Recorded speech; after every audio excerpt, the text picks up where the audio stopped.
글로벌 경기 전망 네. 좀 한번 여쭤보겠습니다. 글로벌 경기가 지금 상당히 지금 상황을 놓고 보면 저는 이렇게 말씀드리고 싶어요. 지금 이제 CPI나 PPI가 좀 낮아졌고 드디어 이제 미국의 CPI 최근 CPI를 보면 기준금리보다 낮아요. 기준금리가 이제 5%대인데 CPI는 4%대 아닙니까? 낮아졌죠. 역전 현상이 일어났죠. 그럼 더 이상 이제 미국이 금리를 올리기 힘들 것이다. 이 부분에 대해서는 충분히 예상을 합니다. 하지만 지금부터는 미국의 이제 경기가 악화되는 단계가 쉽지 않을 것 같아요. 왜냐하면 이제 여기서부터는 숫자가 내려오긴 좀 어려우니까. 그런 부분들을 보면 지금 이제 미국이 그 CPI 목표치가 2%잖아요. 네. 내려갈 길은 아직 멉니다. 한 가지 저는 기준점은 그래요. 작년부터 제가 일관되게 방송에서 얘기한 것은 미국이 쉽게 금리를 바꾸는 피봇이 빨리 올 것이다라는 생각을 버리자. 그게 제 지론입니다. 지금 연준은 아직까지는 피봇, 그러니까 금리를 방향을 바꾸는 것에 대해서 올해는 없을 것이다라고 계속 얘기를 하고 있는 상황이거든요. 근데 이제 시장에서는 그런 거죠. 이 정도면 됐어. 이 정도면 됐어라는 건데 제가 이제 오늘 오다가 어떤 유명하신 분이 쓰신 이제 칼럼을 이제 좀 이해를 들어드리면 그거예요. 지금 웅달님이 갑자기 정상적인 생활을 하다가 허리를 크게 다쳤어요. 허리를 크게 다치면 이제 병원을 가야 되죠. 병원을 가야 되는데 지금 내가 바쁜데 일주일에 5번 오라는 겁니다. 그러면 이렇게까지 좀 과잉 진료 아니야? 라고 생각을 해도 지금부터 허리가 아프니까 5번 가야죠. 없는 시간 쪼개가지고. 근데 지금 하다 보니까 허리가 좀 나아졌어. 일주일에 한 3번만 오세요. 좀 됐어. 여전히 좀 불편하긴 하지만 지금 이제 밀렸던 일을 하다 보니까 이제 바쁘잖아요. 그렇지만 저 이제 조금 일주일에 한두 번 되면 안 돼요? 하니까 의사는 단호하죠. 최소한 3번 오셔야 됩니다. 근데 좀 시간이 지나면 아픈 것도 좀 적응이 되고 이 정도는 내가 참을 수 있을 것 같아. 그러면 안 가게 되죠. 네. 이게 사람이 그렇죠. 이해가 좀 되시죠? 네. 그러다 보면 이게 어떻게 보면 만성 질환이 되는 거죠. 딱 깔끔히 고쳐야 되는데 지금 이제 우리가 이제 시장에서 보는 것은 전년 동기 대비해서 물가가 4%라면 그거 굉장히 높은 거거든요. 물가가 4% 오른 것은. 그렇지만 이 정도면 먹고 살아. 9%대도 살았는데 빨리 금리 내려. 라고 지금 요구를 하는 거죠. 이제 병원 안 가도 돼. 이 정도면 다 났어라고 하는 거죠. 지금 이제 그런 상황이 아닌가. 그래서 아직까지는 의사는 뿌리를 뽑아야 되는 거죠. 뿌리를 뽑아야 다음에 이제 또 이런 것들이 없다라는 게 어떻게 보면 연준의 생각일 수 있고요. 의사의 생각일 수 있고요. 그게 이제 여기서 이제 또 일부 월가에서는 이제 그 의문점이 드는 거예요. 저 의사 선생님이 오판하고 있는 거 아니야? 의사 선생님이 과연 내 병을 고칠 수 있을까? 라는 거죠. 연준이 여기서 소프트 랜딩이 가능할까? 잘못하면 경기 침체로 푹 꺼져버릴 수도 있는데 여기서 만약에 연준이 금리를 지금 내려야 소프트 랜딩이 되는데 금리를 더 유지를 하게 되면 하드 랜딩으로 푹 꺼질 수도 있어. 라는 극단론도 나오고 있어요. 그렇기 때문에 그거에 대한 의문점은 있어요. 하지만 올해 빠르게 연준이 피봇을 정해서 이제 경기를 좀 풀어주는 것은 없을 가능성이 있다. 일단 전제를 그렇게 하자. 그래야 대비책이 세운다. 우리가 좋다 그러는데 계속해서 나쁜 것보다는 나쁠 수도 있어. 나쁘대. 그걸 갖고 내 이제 투자 포인트를 참아야 된다는 거죠. 그러면 일단 경기 민감주는 안 돼. 경기 민감주는 쉽지 않아. 요게 턴할 때까지는 기다려보자. 대안이 없느냐? 대안은 있다. 경기를 뚫고 가는 쪽이 있다. 그게 이제 2차 전지였었지만 그게 좀 너무 많이 높았다는 게 제 지론이고 엔터 같은 경우가 그 대안이 될 수 있고 여러분들이 생각하시기에 색조 화장품이라든지 의료기기라든지 아니면 여러분들이 생각하시기에 방산일 수도 있고요.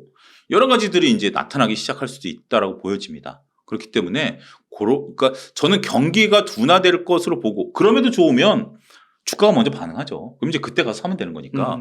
근데 지금은 주가가 좋을 것이다라고 사는 것은 조금 모험일 수 있다. 저는 그렇게 올해 경기에 대해서. 그 대신 이제 한 가지 그건 있죠. 만약에 CPI나 PPI 그다음에 고용지표 이런 것들에 너무 민감하게 반응하실 필요는 없다. 연준이 쓸 수 있는 카드는 거의 다 썼기 때문에 지금은 패가 보이는 상황이기 때문에 거기에 너무 이렇게 신경 쓰기보다는 이제 어떤 놈들이 다 음치야. 어떤 놈이 노래를 좀 잘하는가. 그나마 좀 잘할 수 있는가. 그것만 지금은 집중하셔야 될 것 같아요. 작년에는 내가 지금 이제 기업들 그 노래 테스트를 해야 되는데 밖에 막 비가 오고 천둥이 치니까 정신이 없는 거예요. 그래서 비가 오나 천둥이 오나 이걸 보고 있었는데 이제 그건 끝. 지금은 음치 중에 누가 노래를 잘하느냐. 기업에 집중할 때가 아니겠나 싶습니다. 네. 이제 그러면 한동안 연내까지는 금리 동결이 좀 가능성이 있다라고 생각하는 상태. 연준은 지금 계속 그렇게 얘기했어요. 연준은 그러니까 연준이 말을 바꾼 적은 없어요. 연준은 지금 이번에도 그렇잖아요. 올해 내에는 없을 것이다. 네. 물론 이제 연준이 말을 바꾸기를 바라는 거죠. 그랬는데 지나고 보니까 좀 금리를 낮춰야 될 것 같아. 그거를 생각하는 거와 연준이 내릴 거야.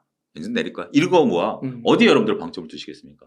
저는 전자에 방점을 둬야 되지 않을까 싶습니다. 네, 그게 더 리스크에 대비할 수 있는 거니까. 그렇죠. 예. 그럼 만약에 네. 금리가 인하가 되면요, 네. 0.25라도 네. 그러면 그건 주식시장의 호재로 연결이 될 수 있을까요? 해석하기 나름이지만 네. 그 금리를 인하한다라는 것은 처음에 금리 인하는 어느 정도 이제 좀 정상화, 금리의 정상화 단계이기 때문에 호재라고 보여집니다. 네. 근데 그게 만약에 그 약간의 이제 4%대나 3%대까지는 저는 좀 그렇게 보지만 거기서 더 내린다 이건 경기 침체가 될 수도 있는 거거든요. 그러니까 우리가 이제 옛날에 벤 버냉키 의장이 비유한 건데 샤워실의 바보들이라고 해서 옹달님 같은 경우 이제 뭐 우리나라는 별로 그렇지는 뭐 그렇죠. 목욕탕 같은 데 가면 서서 스탠드 샤워 부스 보면 이게 2개 달려 있는 거 있지만 하나 달려 있는 거 있잖아요. 그러면 어떻게 해요? 일단 뜨거운 건지 차가운지 한쪽으로 틀잖아요.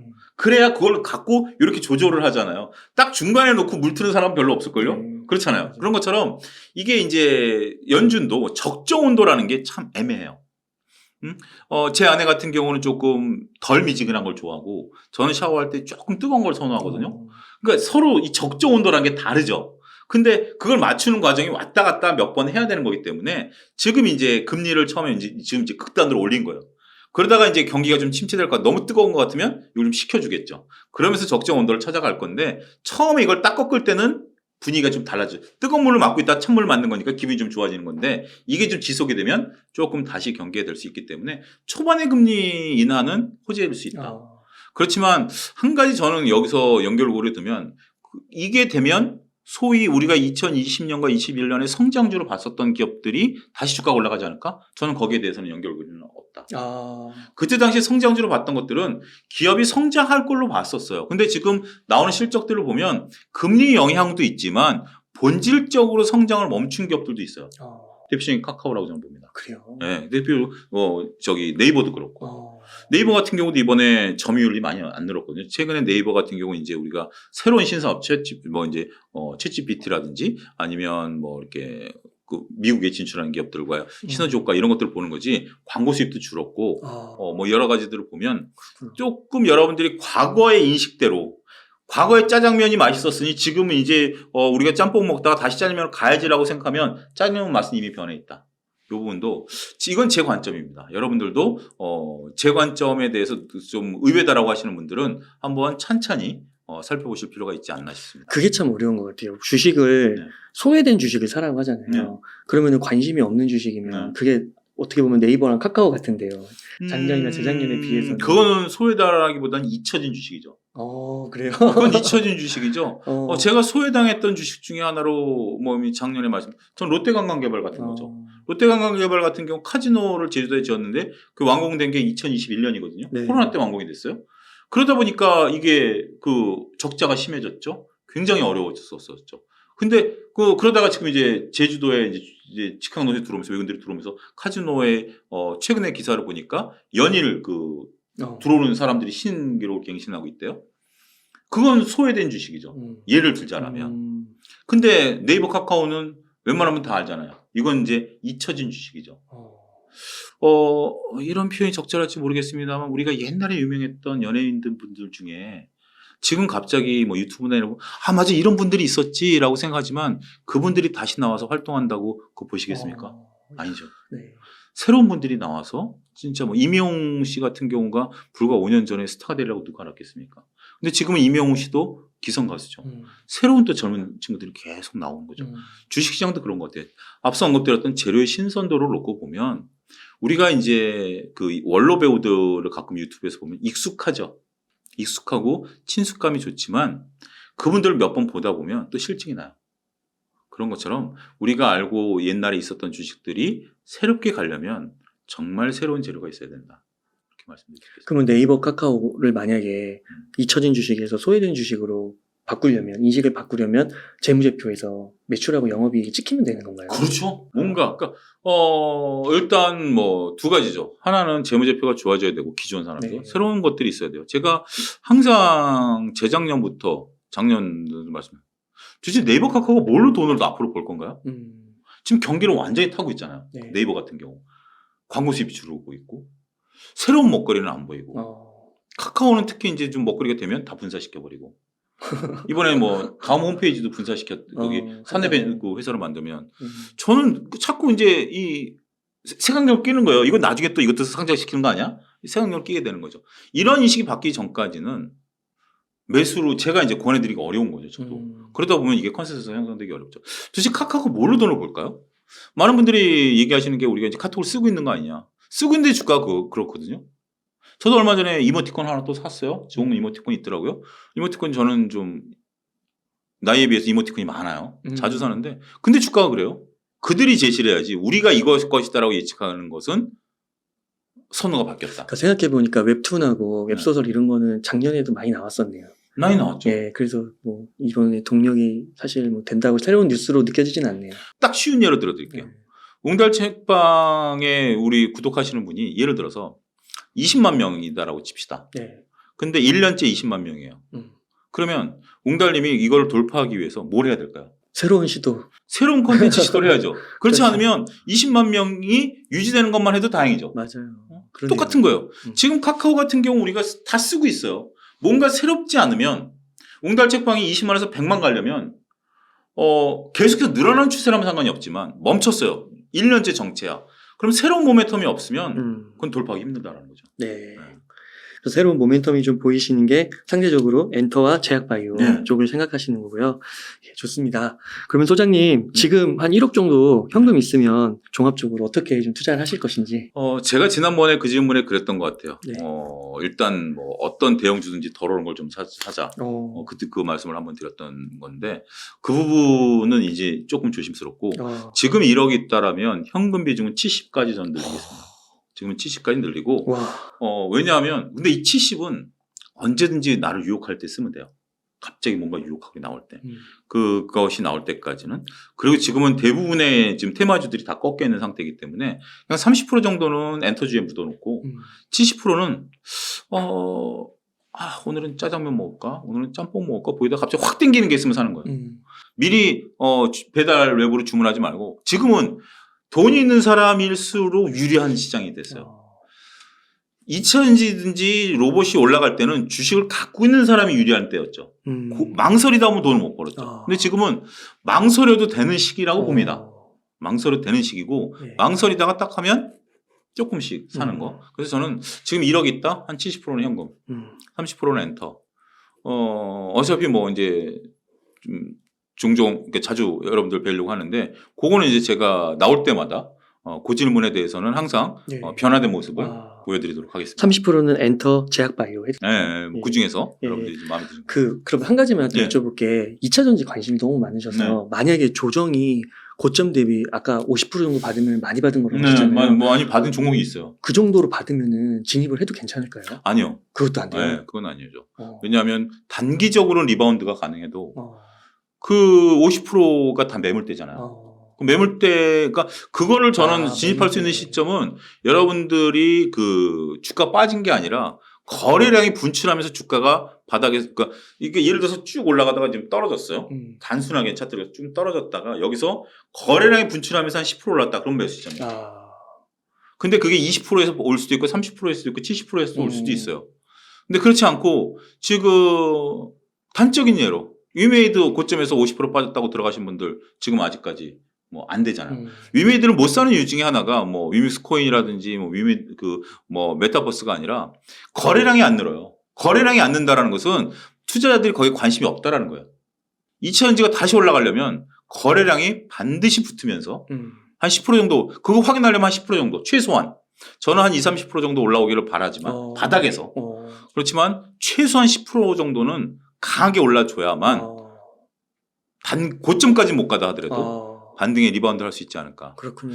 저는 그래요. 뭐 재무제표를 보고 투자하는 사람입니다. 하지만 매매 시점은 차트를 보고요. 또 한 가지 누구든지 다 아는 주식은 저는 차트를 봐야 된다. 펀드멘탈을 갖고 보면 이 오해가 생긴다. 이거 제 차영두 TV에 오늘 업로드될 영상입니다만 테슬라에 대해서 모르는 거 있으세요? 없죠. 웬만한 건. 네. 애플에 대해서 모르는 거 있어요? 어느 정도는. 어느 정도는 정말 어디 가서 방구를 낄 수 있죠. 삼성전자 어디서 방구를 낄 수 있죠. 2차전지 이제 전문가분들 정말 많으세요. 그러면 그때 가가지고 펀드멘탈을 얘기한다? 그거는 저는 논점이 다르다고 봅니다. 야. 펀드멘탈은 당연히 좋아야 되고 이게 움직이려면 그러니까 차티스트들이 얘기하시는 게 이거잖아요. 차트에는 모든 것들이 녹아 들어가 있다.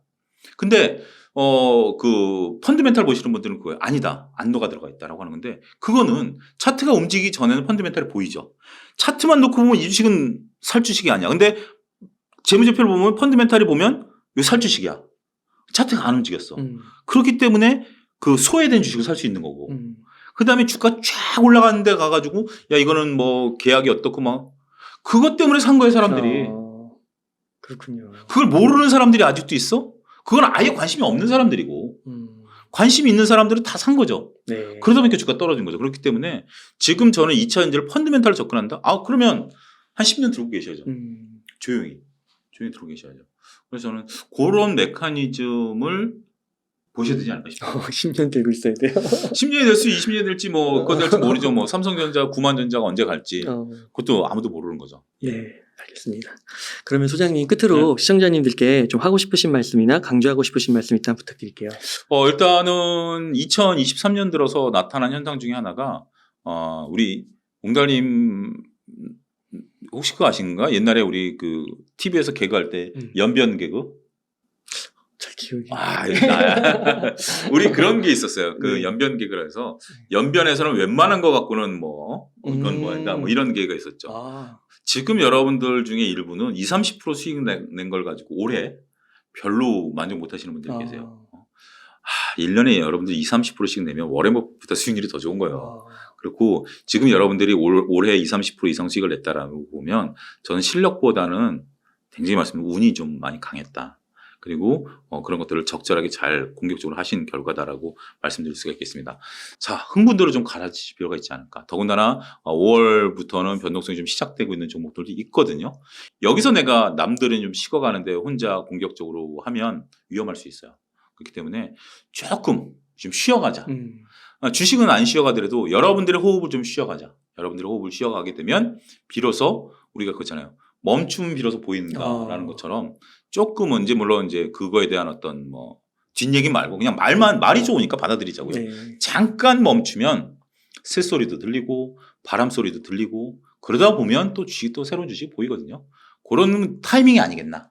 날도 좀 더워졌고 가족분들하고 좀 시간도 좀 보내고 그리고 시간이 나면 저희 웅달님 유튜브 옛날 거 다시 보시고 그래도 시간이 나면 차영주 TV 와가지고 공부하는 내용도 좀 보시고 그러시면 되지 않을까 싶습니다. 네, 감사합니다. 이렇게 해서 와이즈 경제연구소 및 유튜브 채널 차영주 TV의 차영주 소장님을 모시고 이야기를 나눠봤습니다. 긴 시간 동안 유익한 사이트 많이 나누셔서 감사의 말씀드립니다. 오늘 고생 많으셨습니다. 감사합니다.